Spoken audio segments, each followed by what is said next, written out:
we've invited Ren Sujan here tonight, or this evening, to give us a wee overview of the Buddhist faith. And I shared with him that we're volunteers supporting people who have been bereaved, so it might be quite helpful for us to hear the aspects of dying and death as well. And perhaps as a bit of self-care, to do a wee bit of meditation, mindful meditation maybe, or whatever. Yeah.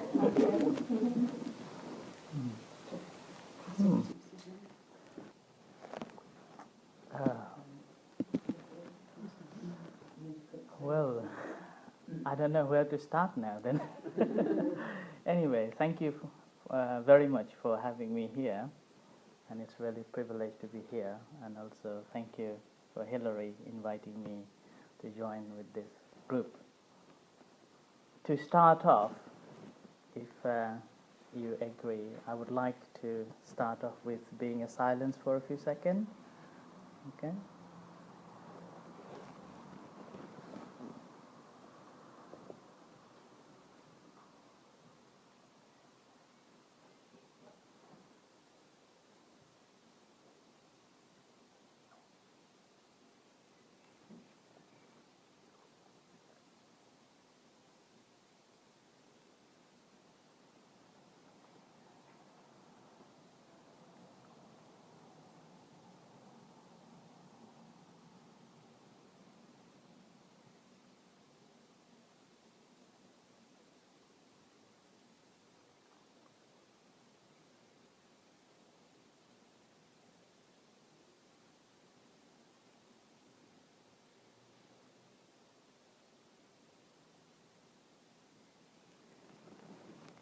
Okay, thank you. So, good evening. I was asked to talk on Buddhism and death, dying, and beyond. The concept of what the Buddha thought about the death, dying, or beyond is simply rising, remaining, and fading away. Everything rises, remains for a certain time, certain years, and then definitely it has to go away. So things that arises, it will go. That's why our life, when we born, we carry with that death. If we didn't take a birth, there won't be dying. So birth is not the question now, because we're already born. We can't question that one at all. So birth is not the question. The question is, after birth, what is going to be? So in Buddhism, first principle, what the Buddha thought, is the suffering. In that suffering, we call even the birth is the suffering. And it doesn't mean that we are talking about the suffering all the time. It's just saying that, okay, this is the suffering, and it has got a cause of that suffering. And when there is a cause of that suffering, it means there is an end of that suffering too. And the way to end that suffering, we have to find out the way. So the whole of Buddhist teaching is the way to find out how to eliminate the suffering. So when we look at in these four things, then we will be able to see that why we are born, why we are here, and what we are going to be. So this coming to us, down to us, that why we are here, and what we are doing, and what we are going to be, where we are going to be in a way, in a beyond. So in Buddhism, when we talk about this life, why we are here, then we have to go to see, who am I?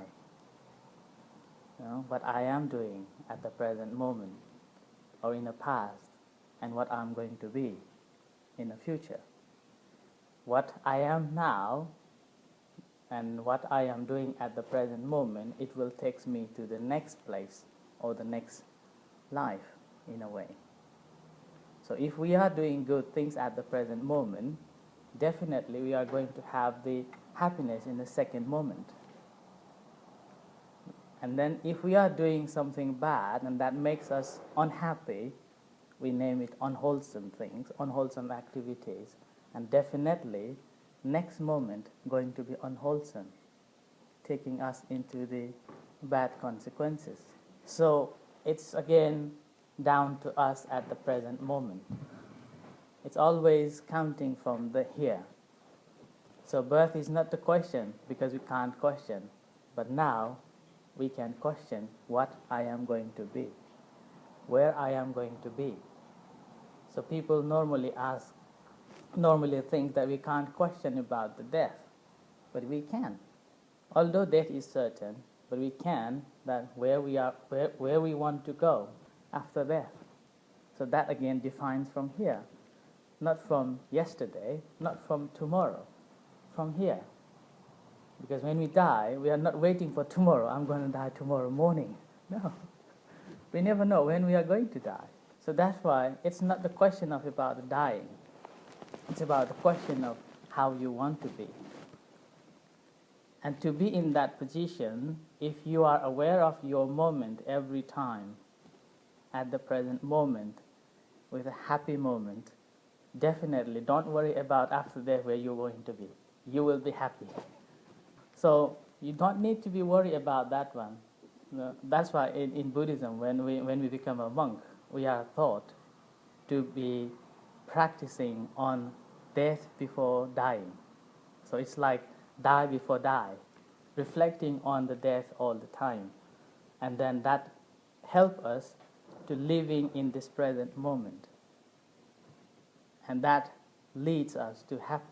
That's why there is no problem at all. Whatever happens, whatever happened in the past, or whatever going to happen in the future, it deals with this present moment. And this is the only precious time will take us to the next place. And regarding the thing is, we can't get rid of because of our attachment to things. And in particularly when it regarding to our families, our friends, those who are very close to us, it's very difficult to accept somebody's leaving us for good. It's very, very difficult.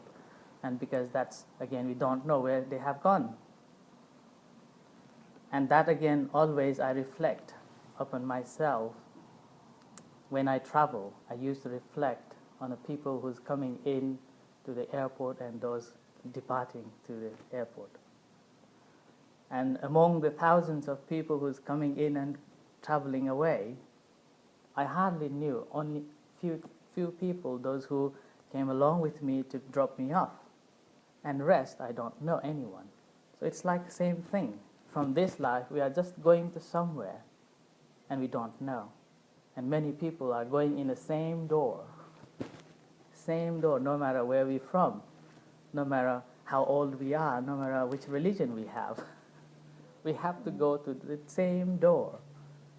And we are going to that door, but we know in the airport, suppose we are dropping someone off in the airport, we know that where that person is going to be. Suppose I'm traveling back to Nepal and my friend coming to drop me off. He knows that I'm going to be in Nepal. So there is no worries. There is no worries at all because he knows. So there is no attachment at all because we know where they are going to be. But the problem here, when we die, we don't know where they are going to be. But suppose we know our member who is going to die, and if we know that he is going to be in that place, I'm pretty sure nobody will grieve him because we know where he is going to be. The problem is we don't know. And that's the cause of why we are grieving. And regarding grieving, a few days ago, I was feeling really sad, actually. My mom was in the hospital, ICU, At that same time, I had to go to London. And I was making decision, should I cancel London, go to Nepal? And it was really difficult time. And in the meantime, when I was traveling to London, I heard the news that my father admitted in a hospital. So both of them were in a hospital. And that moment, despite of being a monk, I was feeling the sense of losing one of them. And I was feeling that tenseness in my heart, that griefness and that fear of lose. I was thinking of that. And I was reflecting on that fear, that how this fear is with me. I left Nepal now 15 years. And over the 15 years, I went back to Nepal only a couple of times and spent with my family only few. And I was always feeling comfortable with myself that it would be fine. But when time came, it is not fine. All along the way, whenever I had to go to speak, and then also had to go to talk with the people, those who lose their families, then I was always thinking what kind of fear they have, what kind of grief they have, because I didn't know how does look like. Because in the past, whenever I went to give the talks in someone's death, in particularly father and mom, I always refer it to them that I don't know how do you feel, because I still have my father and mom. But I say in this because I have learned and I have studies like that. But now it's completely different in a way that now I can feel the fear of lose, and how painful that can be. And it's really terrible. So in that moment, again, I was thinking about today. Meantime, I was working and then giving a talk, training the students and like that, and teaching a meditation. Inside my heart was telling the sense of losing, the fear of lose. And then that was my reflection. When I'm coming to here, I'm going to say this fear that I have. And that time I was reflecting the teachings of the Buddha and a story from the Buddha's time. There are so many stories I found, and one of the stories in particularly I think would be beneficial for us to reflect on. The story goes like that, is she was born with poor, but she happened to be married with a wealthy one. And she got a boy. In the past, in India, having a boy in the family is very good. So after she had got this lovely boy, she was promoted in the house, given more luxurious life. But certainly one day this boy died, but she couldn't accept the death of child. Everyone says he's died. And he was running around with the people to people, asking for medicine, begging from people to wake him up. And nobody could wake him up. But by chance, she met one gentleman who knows the Buddha. And he referred that there is one physician. He could help you. So she ran to the Buddha. She placed her baby in front of the Buddha and asked for the medicine. Buddha just said, okay, can you bring the mustard seed from the village? And she was so happy having heard that this man, this saint man, is going to wake my baby up by just a mustard seed. It's very tiny mustard seed. And she just stood up. And immediately when she stood up, the Buddha said, wait a minute, you have to bring that mustard seed from the house where nobody died. In the house where nobody died in their family. So she held her baby again, and she went to the houses. So first she asked one house, can I have some mustard seed? She said, yeah, that's fine. So by the time when she was accepting the mustard seed, she asked, anybody died in your family? And the house owner said, yes. So through that, she went house after house after house, and she couldn't find any house where nobody died in their family.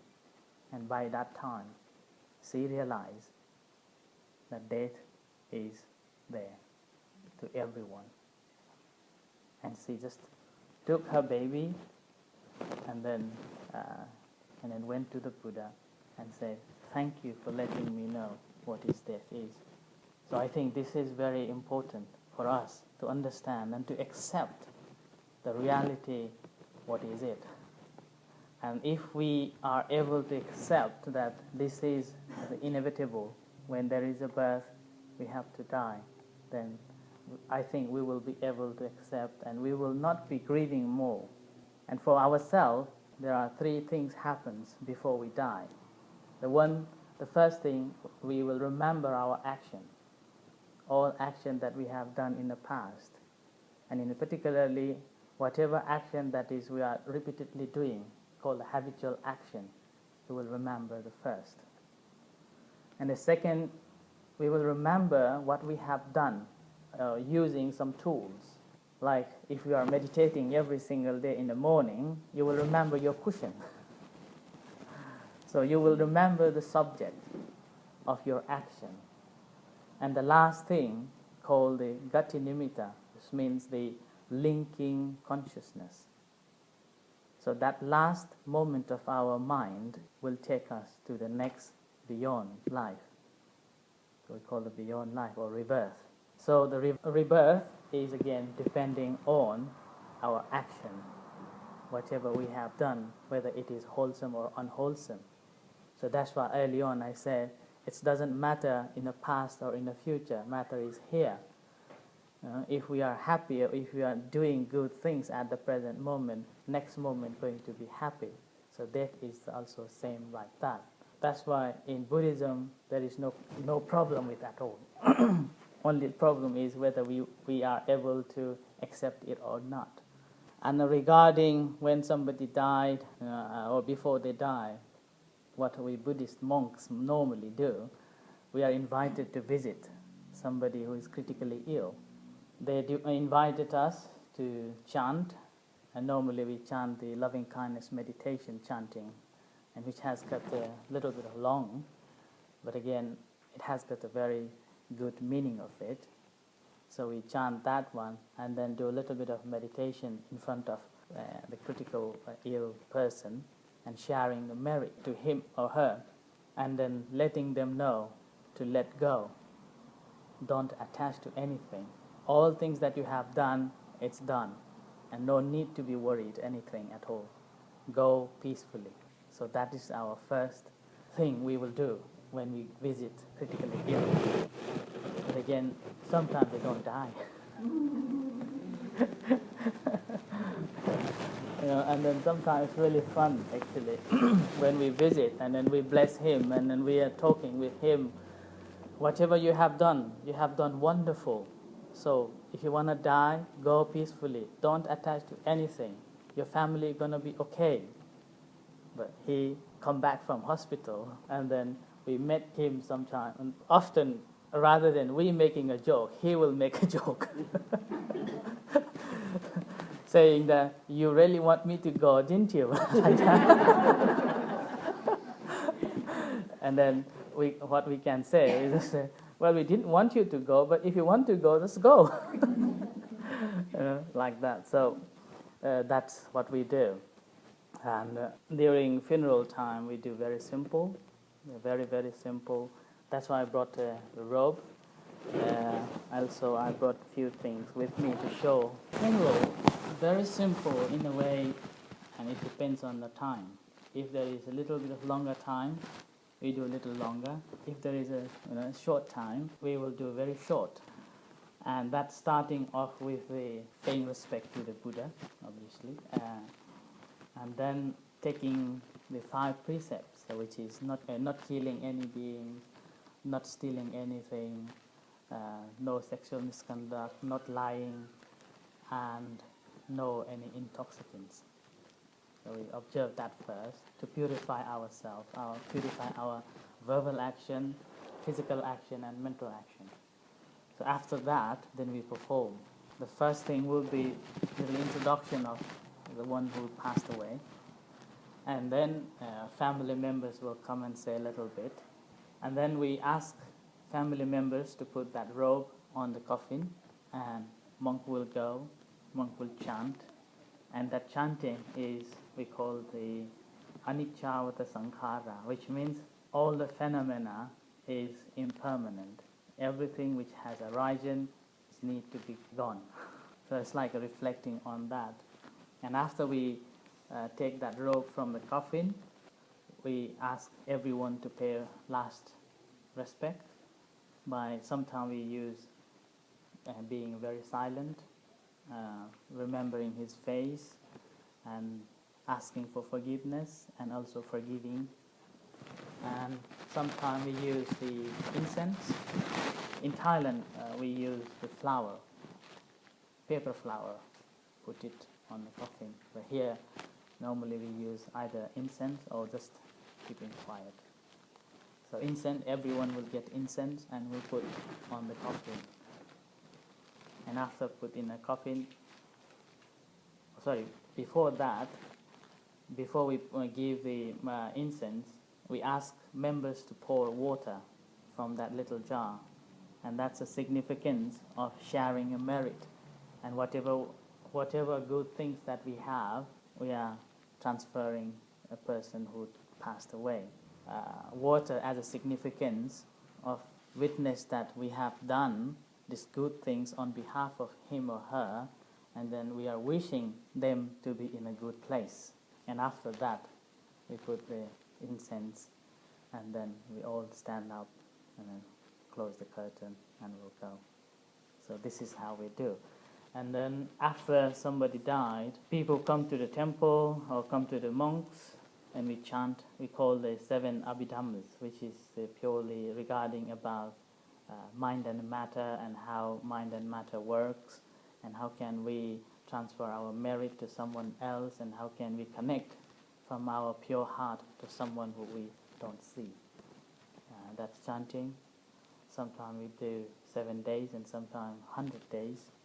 It depends on the family's wish. So that's how we do.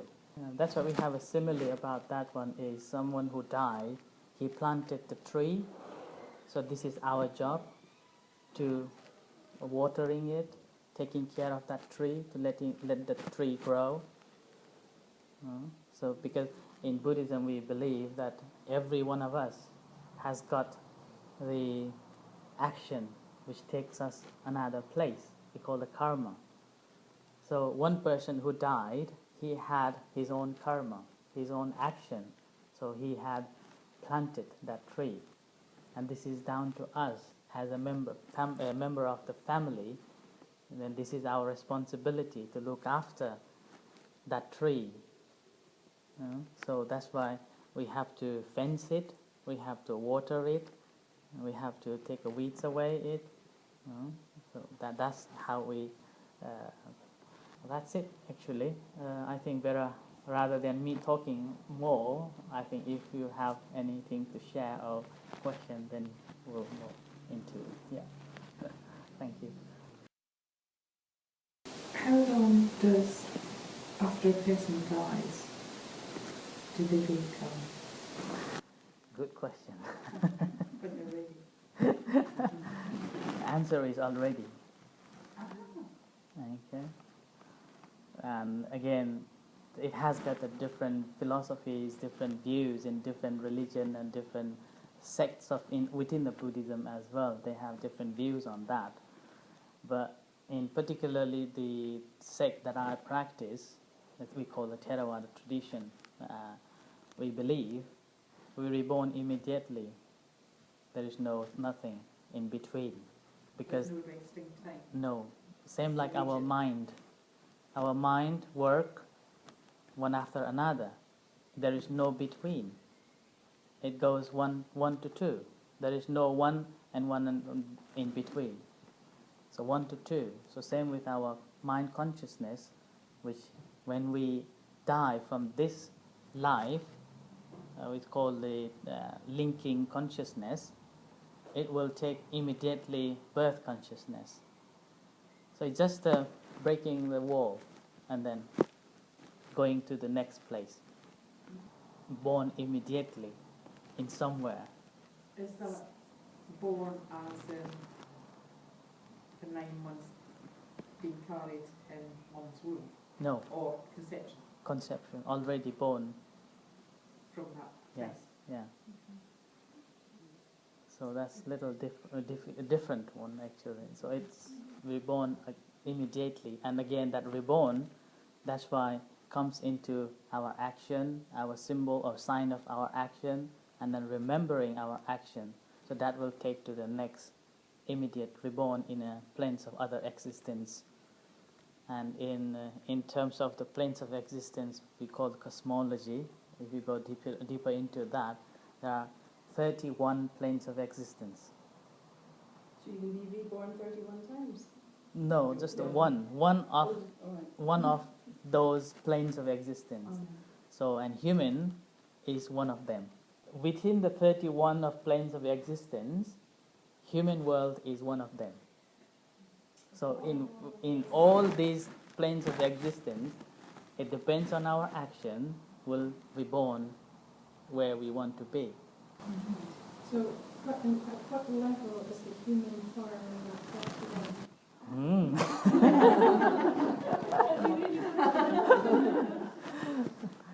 Oh, human world we call the karma loka, which means the world with the desires, a world with a desire world. And in this world, if I'm not wrong, I think we are in the 5th state. So below than us, there is animal, and below than animal, there is ghosts, and then from ghosts there are another we call the hell.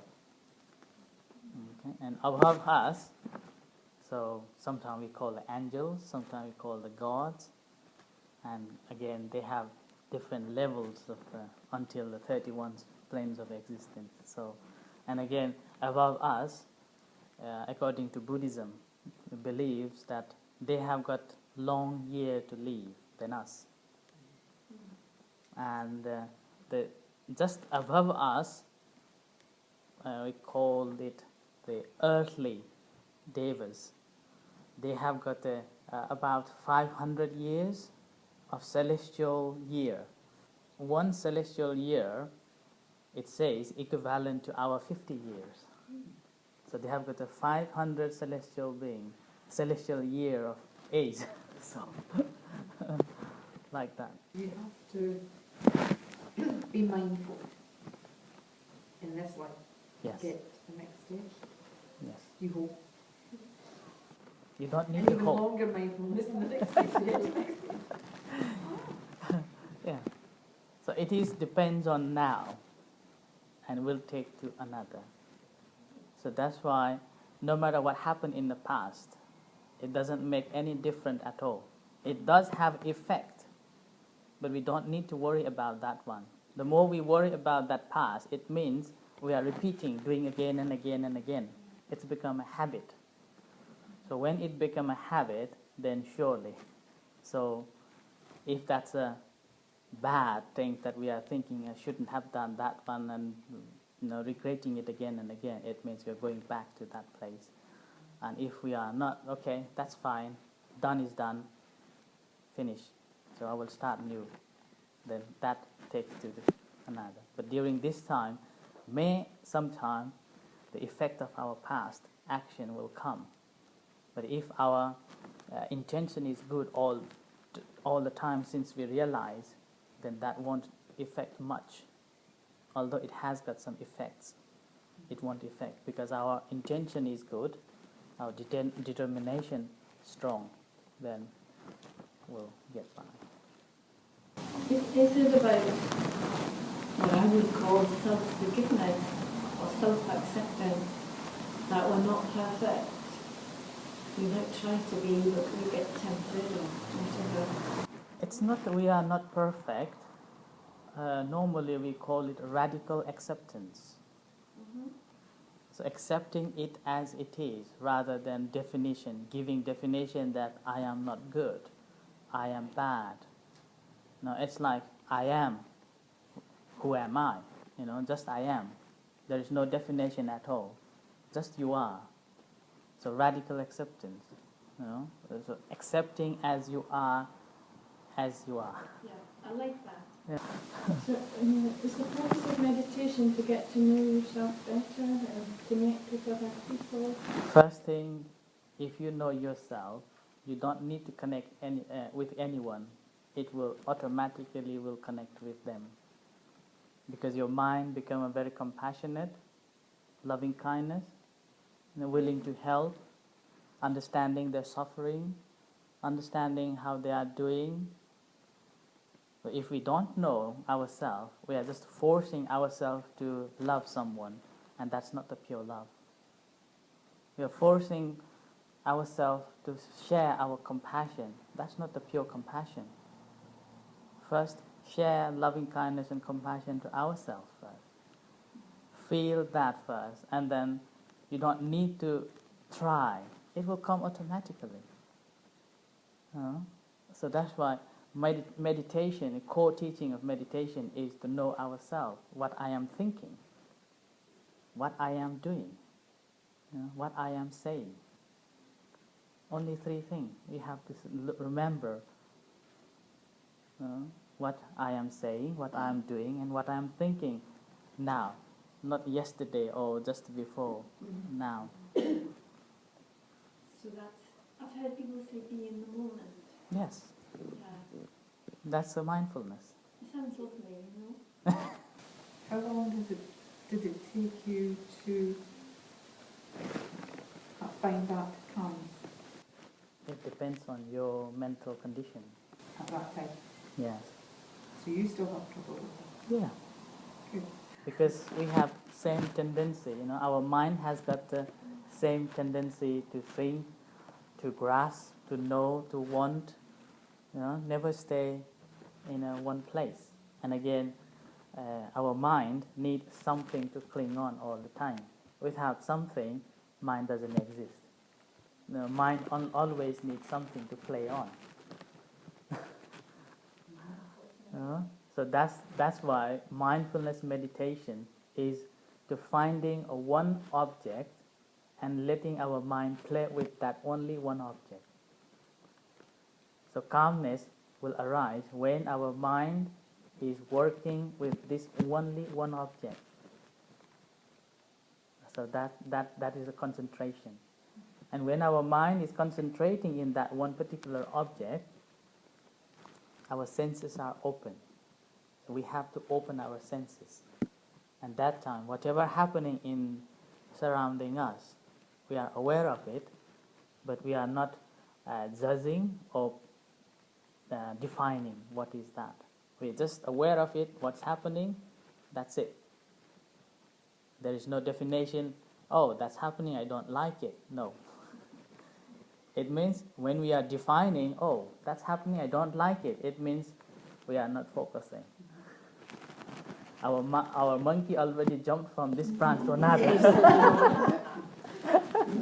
like watching the bird Yes. in the garden. Nothing else exists. Mhm. There's no way. You're just Yes. concentrating Yeah. on looking at a bird feeding. Yeah. What they're playing with. And Sim- everything else just goes away. Yeah. But it doesn't last very long. 'Cause Yeah. And that again, we are using outside things to calm our mind.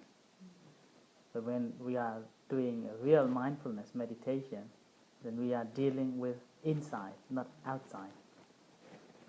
Innocent, we call it mental conditions. So thought becomes the object of meditation. And within thought after thought, that's become another meditation object. So through that, we are purifying our mind. Because our mind polluted since we know what is that. And day by day, it's like a piece of paper. We are writing so many things year after year after year after year after year. And when we look closely to that paper, we can see one after another. And when we see that, we are not putting any definition to that. We just see, oh, this is. And then that time we will be able to get rid of that impurity in our mind. It's like taking a weed away one after another, until we can take from the root level of it. When we can take from the root level of it, then it will not grow anymore. Sounds good, but So there's never any if someone has done something wrong that has sinned, sorry? or if someone has done something wrong, there is never any need for them to come and ask for forgiveness from anyone. No. It's within themselves. Done is done.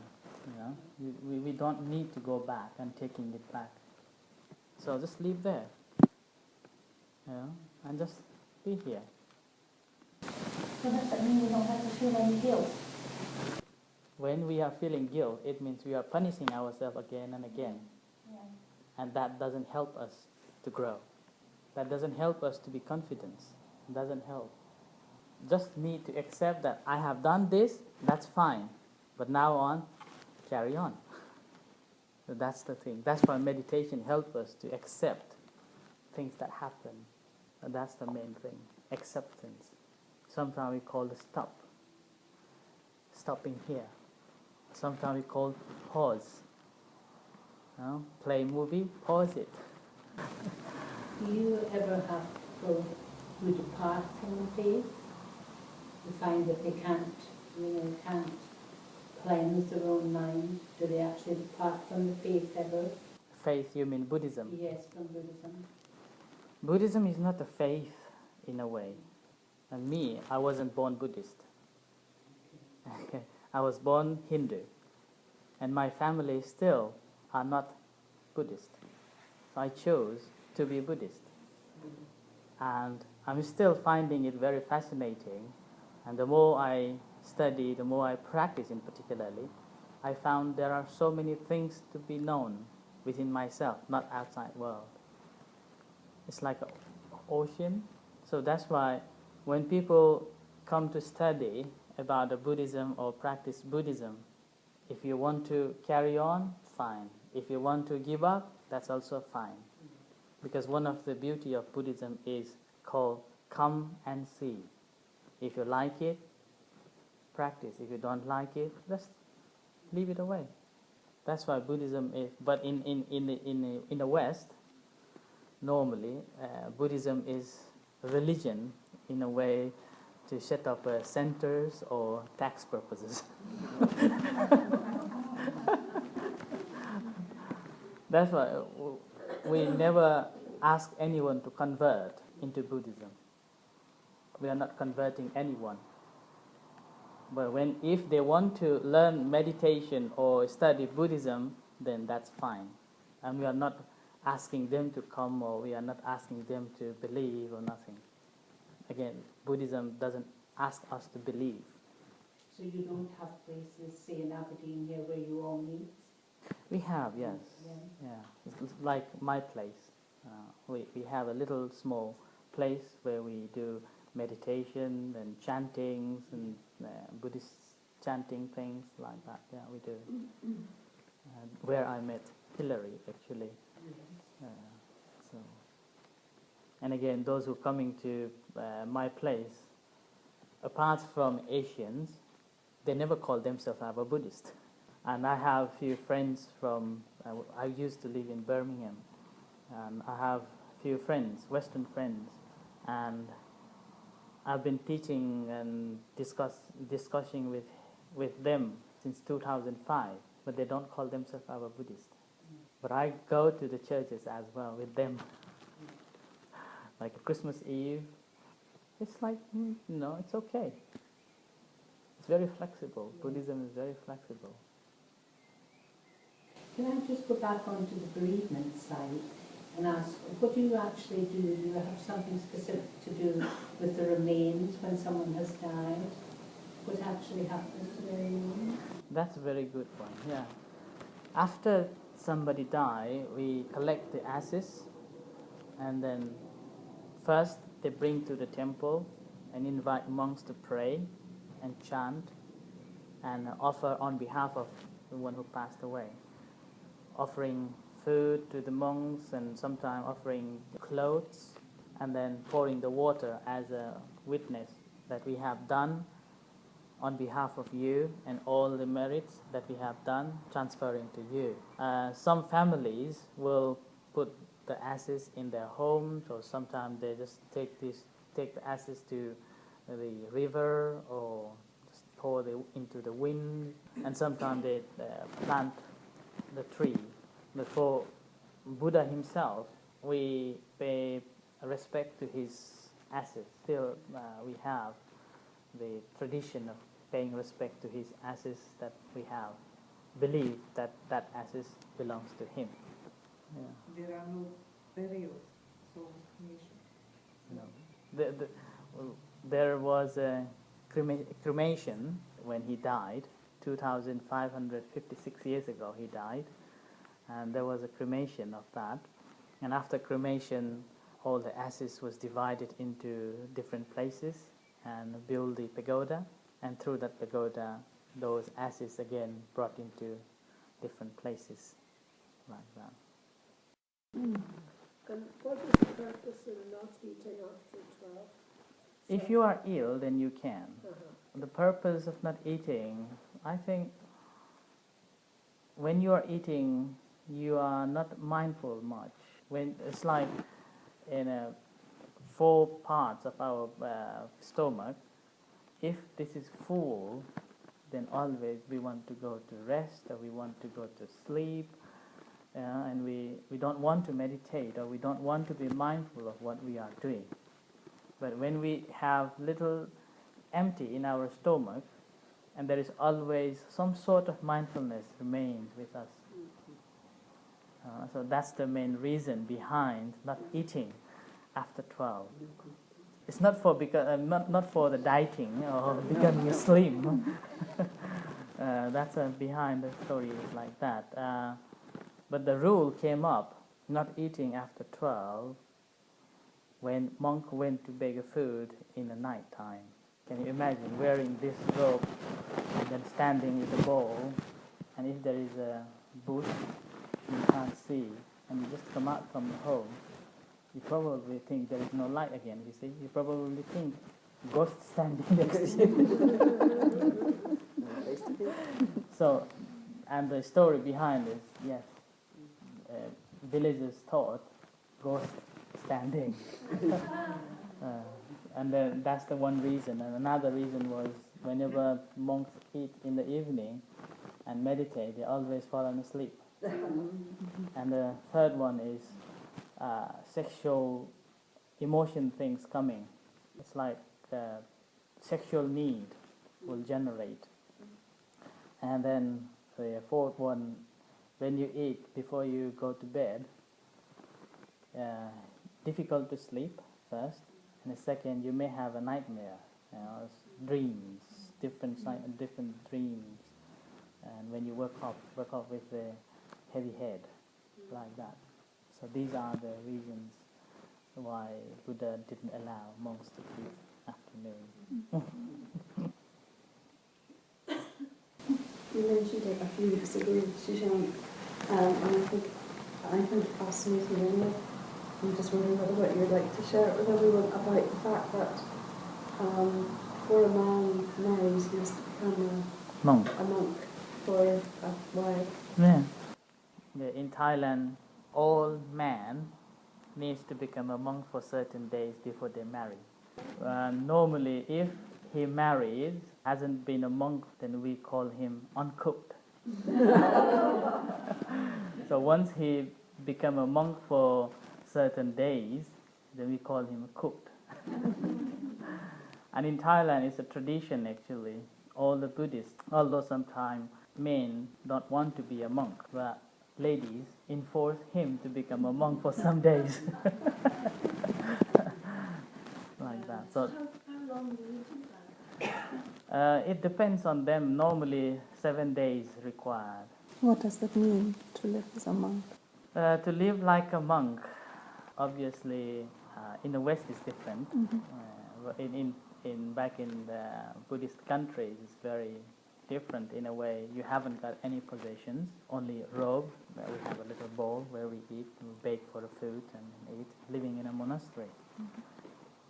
Whereas in the West, I have to adapt with many different things, but yet try to be living in a simple life, not eating too much. Especially we are trying not to eat after 12 o'clock in the midday until tomorrow morning. So this is one of the rules, and not marrying, and wearing this robe all the time, and chanting and teaching. And when we are teaching again, we are not supposed to charge on the donation basis.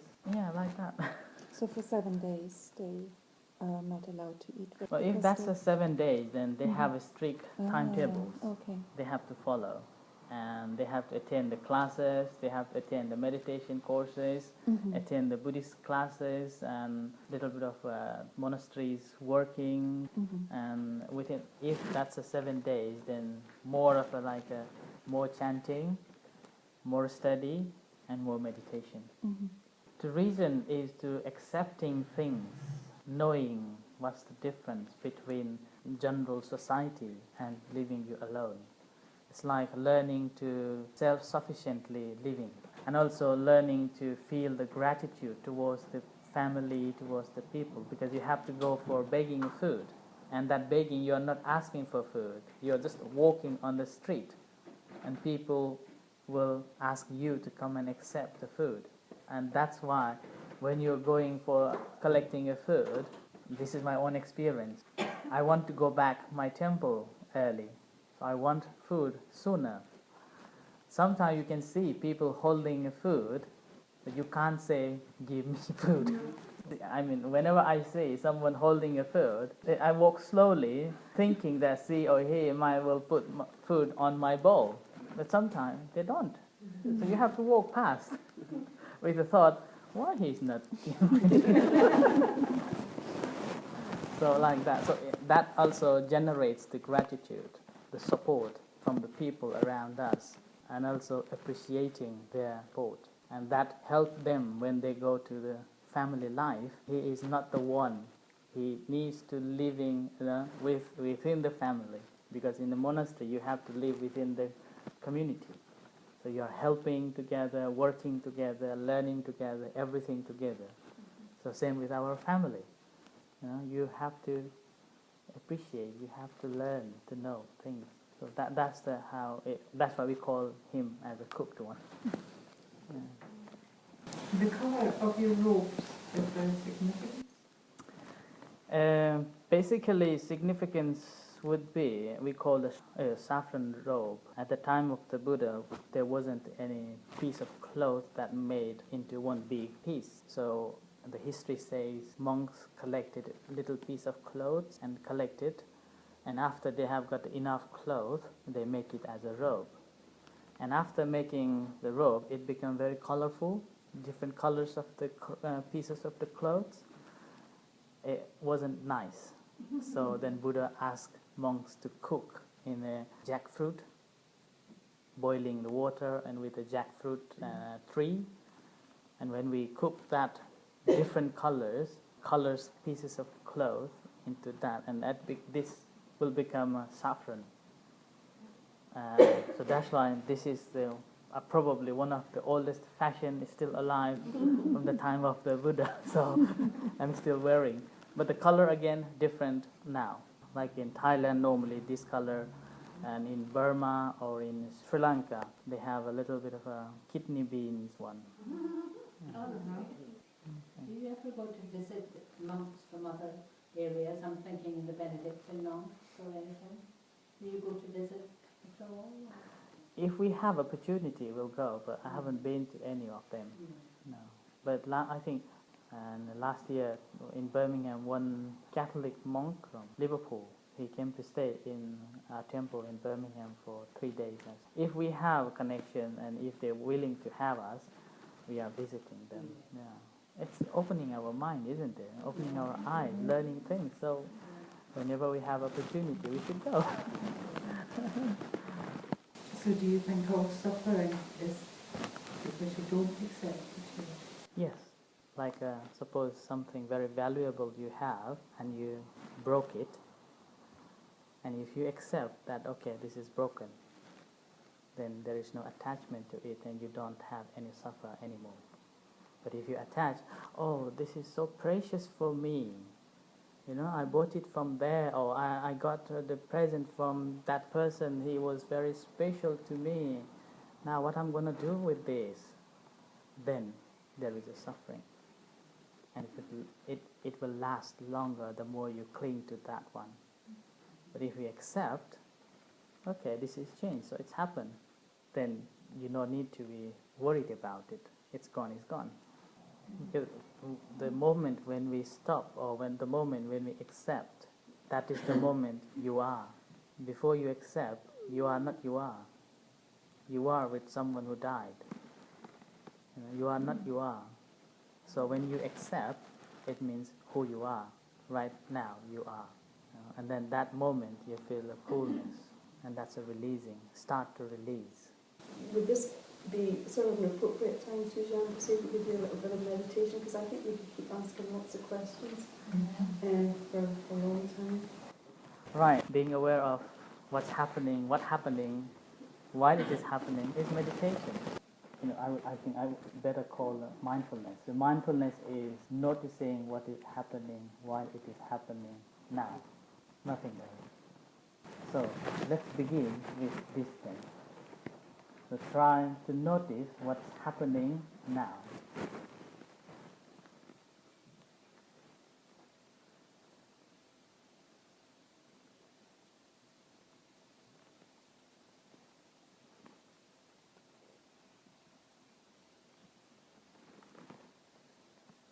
Can you feel the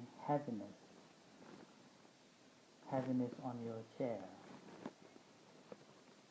And that time you can feel your tense in your shoulders.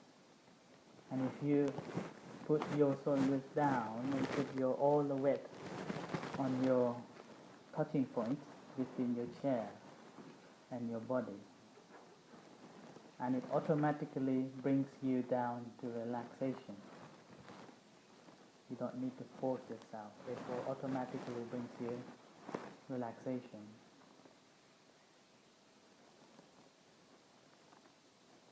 So this time, try to do nothing, even thinking.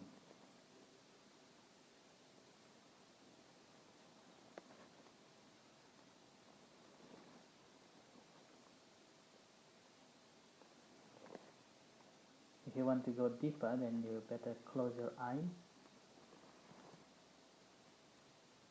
and diving into yourself, what's happening within your body.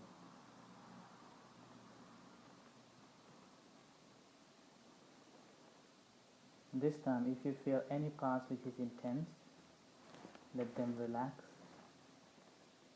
When you're doing like that, if you're really still enough, then you can notice two places is moving all the time in our body. That's breathing in and out, and rising and falling of the abdomen.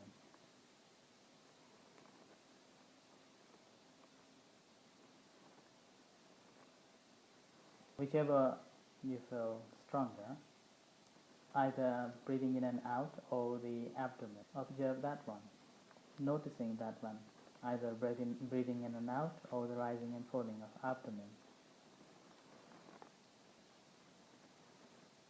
If you observe breathing in and out, you can feel when breath in, abdomen rises. When breath out, you can feel abdomen folds. So noticing that rising and falling of abdomen.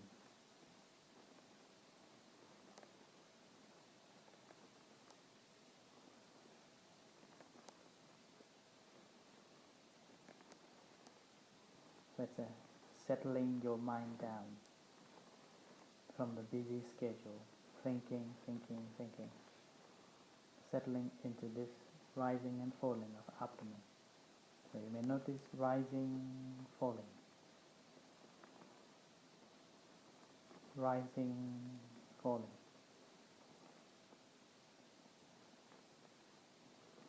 When breath in, abdomen rises, notice it as rising. When breath out, abdomen falls, notice it as falling.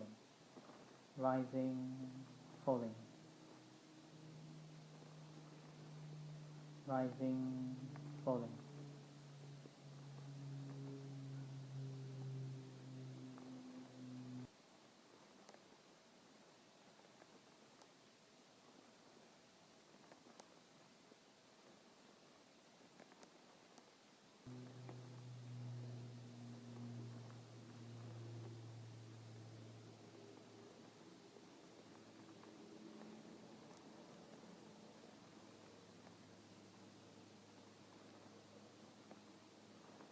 During this time, if you feel that you are thinking, notice that thought. Not what you are thinking, just the thought. That thinking, thinking, thinking, and stopping there. Accepting that you are thinking, and then come back to primary object, which is rising and falling of abdomen. Rising, falling. Rising, falling.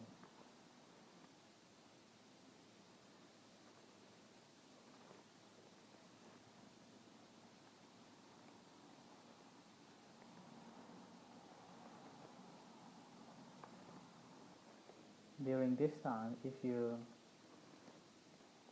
hear the sound, do not define or do not judge, just the sound.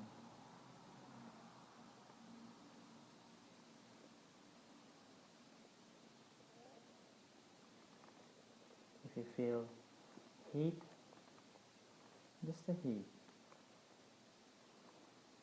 No liking or disliking.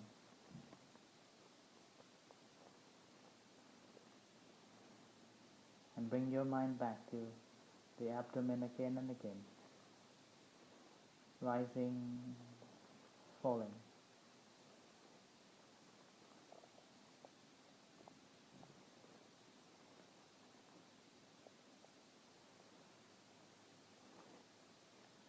If your mind feeling unsettled, then you can scan your body from top to bottom.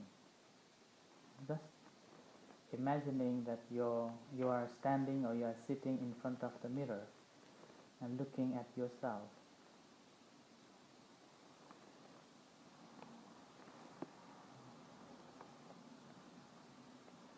And then go back to the primary object again, rising, falling.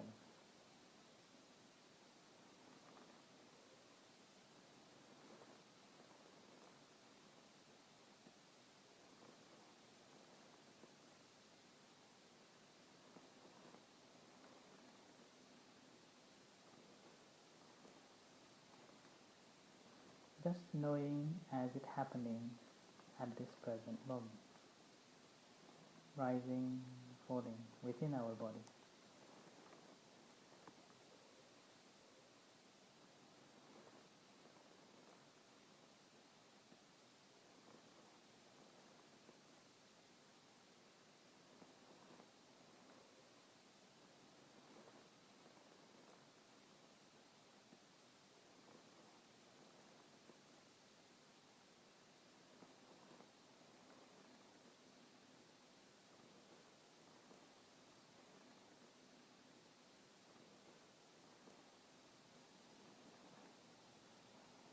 Now gently bring your attention to your hands.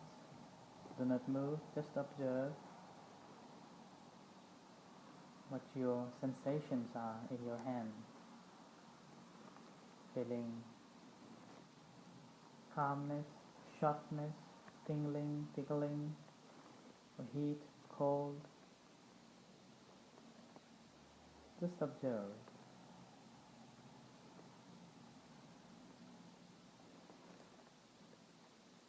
Feel the sensation of it.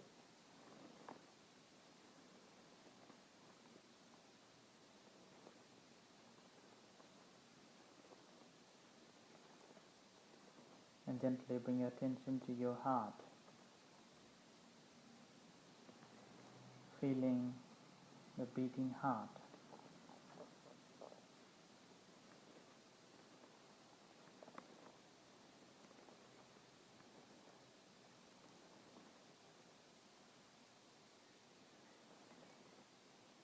and generating loving kindness and compassion to yourself.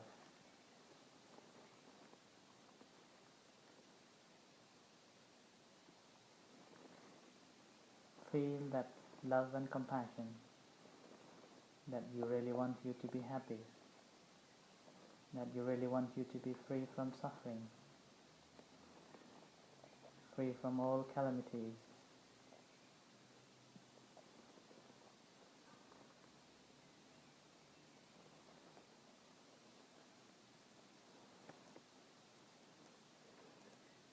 Feel the sensation of greatness.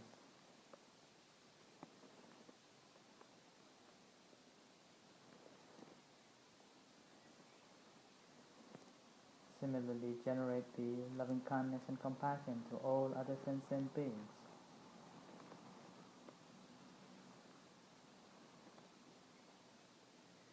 Feel that loving kindness and compassion, that you really want them to be happy, free from suffering, free from all calamities.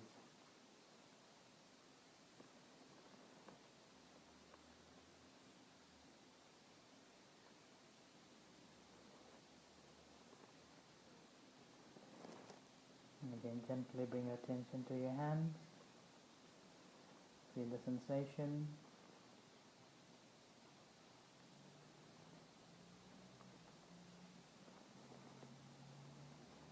Bring your attention to your eyes.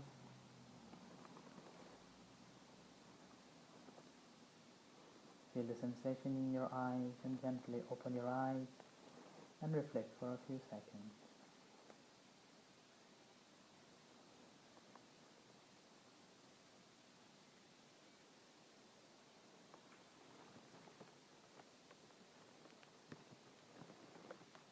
Okay, thank you.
Well, folks, this is maybe a nice thing. Thank you once again, Suzanne. Okay, thank you very much. Thank you. Thank you.